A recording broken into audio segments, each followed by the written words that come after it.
Hello बच्चों, हमने शुरू किया था क्लास 12th बायोलॉजी का chapter 4 that is principle of inheritance and variation. आज हम उसमें क्रोमोसोमल थ्योरी ऑफ इनहेरिटेंस के बारे में पढ़ेंगे। तो जैसे कि मैंने आपको मेंडल का बताया था कि मेंडल ने क्या क्या कंट्रीब्यूशन किया इन द जेनेटिक्स।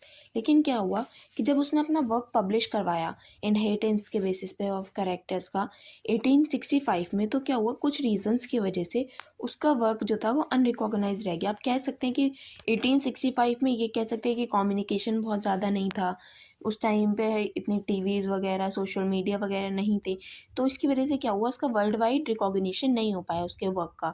तो जिसकी वजह से क्या हुआ कि उसके वर्क पे बहुत ज़्यादा सवाल उठने लगे। एक तो वर्ल्ड वाइड रिकॉग्निशन नहीं हुआ, सेकेंड क्या था कि जो जीन का वो जो कॉन्सेप्ट दिया था, जो डिस्क्रीट यूनिट के बारे में बताया था कि वो जो स्टेबल यूनिट्स हैं जो कंट्रोल करती है एक्सप्रेशंस को, वो भी ब्लेंड नहीं होती। तो ऐसा भी बहुत सारे जो उसके कंपिटिटर्स थे या कंटेम्प्रेरीज थे, उन्होंने इसको मानने से मना कर दिया। क्यों?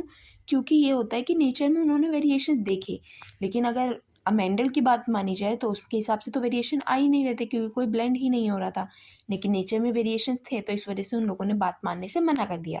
और जो थर्ड रीज़न था वो ये था कि मेंडल ने मैथमेटिकल अप्रोच यूज़ करी थी इन द बायोलॉजिकल फिनोमिना, जिसकी वजह से उस टाइम पे जो बहुत सारे बायोलॉजिस्ट थे वो इस चीज़ को डिसएग्री करते थे। तो इस वजह से मेंडल का जो वर्क था वो अनरिकॉग्नाइज रह गया और उसको किसी ने माना भी नहीं। लेकिन उसके बाद क्या हुआ कि कुछ साइंटिस्ट आए जिनका नाम था डिवराइस, कॉरेंस और वॉन शर्मैक। अब इन्होंने क्या किया, 1900 में यही एक्सपेरिमेंट इंडिपेंडेंटली डिस्कवर किया, यानी कि दोबारा से यही एक्सपेरिमेंट मेंडल का जो था वो दोबारा किया। जिससे क्या हुआ कि उस टाइम पे क्या था कि माइक्रोस्कोपी की भी डिस्कवरी हो चुकी थी, तो उन्होंने सेल डिवीजन को जो था वो माइक्रोस्कोप के थ्रू भी एनालाइज किया, जिससे उन्हें पता लगा न्यूक्लियस में कुछ तो ऐसा है जो सेल डिवीजन से पहले मूव करता है और डिवाइड करता है। उसको उन लोगों ने क्रोमोजोम कहा। क्रोमोजोम एग्जैक्टली सेम जीन की तरह वर्क कर रहा था, वो भी मियोसिस के टाइम पे वैसे ही मूवमेंट कर रहा था, वो भी पेयर्स में पाया जा रहा था, एलील का पेयर था उसमें भी। तो जिसकी वजह से क्या हुआ, वॉल्टर शटन और थियोडोर बोवरी ने क्या किया था, उन्होंने मियोसिस के बारे में पूरा डिस्कवरी करी थी। क्रोमोसोम जो है वो पैरेलल होते हैं, बिहेवियर ऑफ जीन की तरह दिखाई मूवमेंट करते हैं। उसके अलावा क्रोमोसोम की जो मूवमेंट है वो जैसे मेंडल के लॉज में एक्सप्लेन की गई थी वैसे ही उन लोगों ने भी बताया।